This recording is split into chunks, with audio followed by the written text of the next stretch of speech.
ओम नम शिवाय. श्री स्वामी समर्थ. नमस्कार मंडळींनो, श्रावण महिन्यात श्रावणात शिवलिंगाला जलाभिषेक करताना या 4 चुका चुकूनही तुम्ही करू नका. शिवपूजेच्या या गोष्टी लक्षात ठेवल्या पाहिजेत.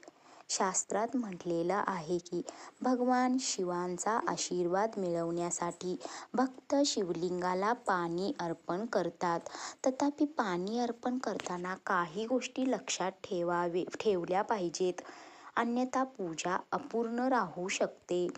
तर मंडळी, श्रावण महिना चालू झालेला आहे. तर हा महिना भगवान शिवांना अत्यंत प्रिय मानला जातो. पंचांगानुसार श्रावण महिना 13 ऑगस्टपासून सुरू झालेला आहे. या संपूर्ण महिन्यात शिवभक्त शिवलिंगावर जलाभिषेक, दुग्धाभिषेक म्हणजे दूध अभिषेक, बेलपत्र अर्पण करतात. मंत्र जप आणि उपवास करून भगवान शंकरांची आराधना करतात. तर शिवपुराण आणि इतर धर्मग्रंथांमध्ये श्रावणातील शिवपूजेला विशेष महत्त्व दिले जाते. भगवान शंकरांचा आशीर्वाद मिळवण्यासाठी भक्त शिवलिंगाला पाणी अर्पण करतात. मात्र पाणी अर्पण करताना काही गोष्टी लक्षात ठेवल्या पाहिजेत, अन्यथा पूजा अपूर्ण राहू शकते. याबाबत शास्त्रात नेमकं काय म्हटलं आहे, चला जाणून घेऊया. तर मंडळी, भगवान शंकरांचा आशीर्वाद मिळवण्यासाठी भक्त शिवांची पूजा करतात. तर मंडळी, आणि शिवलिंगाचा जलाभिषेक करतात. असे म्हटले जाते की खऱ्या श्रद्धेने भगवान शिवांना जलाभिषेक म्हणजेच पाणी अर्पण केल्याने ते प्रसन्न होतात. पाणी अर्पण करताना काही गोष्टी तुम्ही लक्षात ठेवल्या पाहिजेत. आज आम्ही तुम्हाला याबद्दल माहिती देणार आहोत की धार्मिक मान्यतेनुसार शिवलिंगाला पाणी अर्पण करताना तुम्ही योग्य दिशेला तोंड करून उभे आहात याची खात्री करा. तुम्ही पूर्वेकडे किंवा दक्षिणेकडे तोंड करून शिवलिंगाला पाणी अर्पण करू नये. शिवलिंगाला पाणी अर्पण करताना उत्तरेकडे तोंड करणे योग्य मानले जाते. या दिशेला तोंड करून पाणी अर्पण केल्याने शुभ परिणाम मिळतात आणि भगवान शंकरांचा आशीर्वादही मिळतो. तर मंडळी, धार्मिक मान्यतेनुसार शिवलिंगाला पाणी अर्पण करताना पाण्याची धार तुटक पडणार नाही याची खात्री करा. केवळ एक समान धारेने शिवलिंगाला पाणी अर्पण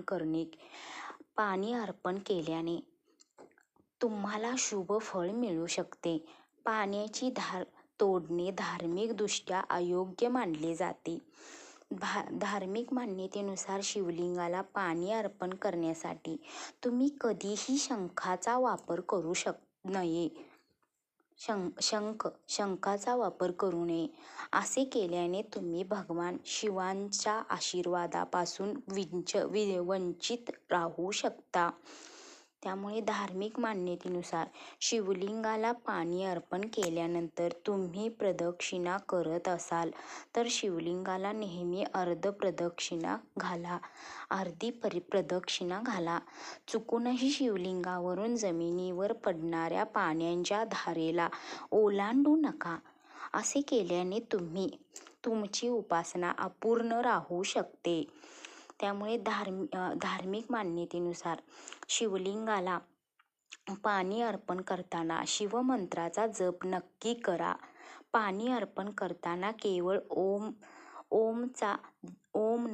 नमः शिवाय याचा जप केल्याने शुभ फळ मिळू शकते.